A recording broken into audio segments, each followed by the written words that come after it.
Almost every wedding venue I see when I'm doing research and almost every owner I talk to is on the Knot or WeddingWire. And I'm not saying that like it's a bad thing. If you're on those platforms right now, this isn't a why are you doing that video like you see from a lot of marketing companies.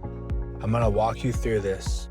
This is me talking venue owner to venue owner, saying we live this at our own family's venue.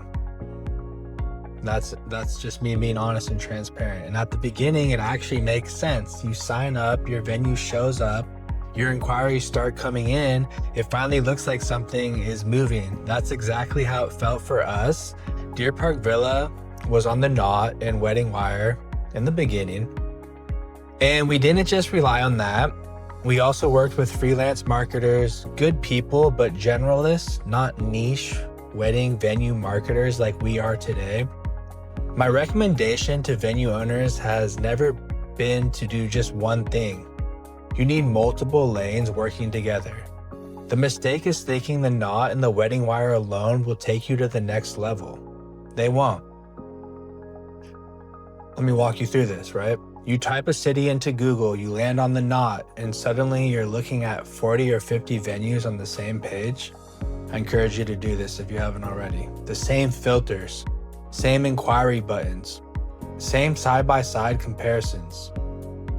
At some point, you realize that couples didn't really find you, they found a list. And those leads aren't really yours, they are shared. You're not competing on your story or your experience, you're competing on price, proximity, and how fast you reply. It took us longer than I'd like to admit to really see that. We thought we just needed better photos, more reviews, more spend, but none of that fixes the core issue. You're not building your venue's brand, you're helping build their platform.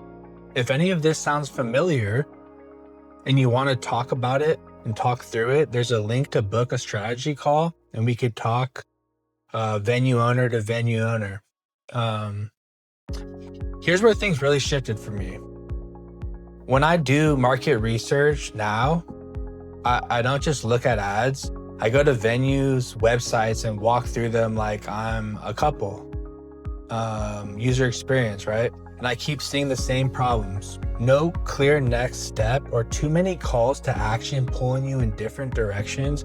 Inquiry forms that are confusing, fields that don't make sense, sometimes multiple forms that aren't even connected. No real follow-up. No structure, no systems built for the fact that couples don't decide right away. So even when traffic does come in, whether it's from the Knot or the WeddingWire, freelancers, or anything else, it leaks. That's not a traffic problem, that's a system problem. When you run your own SEO, you are bringing couples straight to your website. They're landing on the page, not a list. When you pair that with meta ads, retargeting, and Google ads, you're showing up in front of the bride, the groom, and the parents, right? The main buyers, all the real decision makers. And you're doing it without standing next to 40 other venues in that moment. That's the important part. They're seeing your story, your photos, your experience, not a comparison chart. And then to make it all work long-term, you have systems running quietly in the background, right? This is your CRM. Simple follow-ups, timely check-ins, staying present while couples are touring, comparing, and talking things through with their family. So when they are ready, you're not a name they have to search for again. You are already familiar. Once we put all of that together, we made a hard decision. We stepped away from the Knot and the WeddingWire and we built our own venue growth system. One where we own the leads, own the data, own the follow-up, and own the relationship so we can nurture the leads.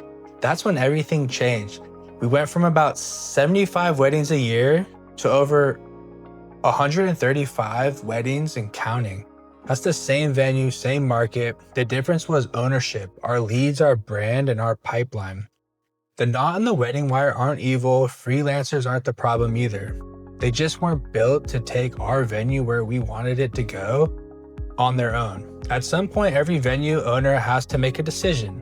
Do I want to rent attention or do I want to own my audience? That decision changed everything for us.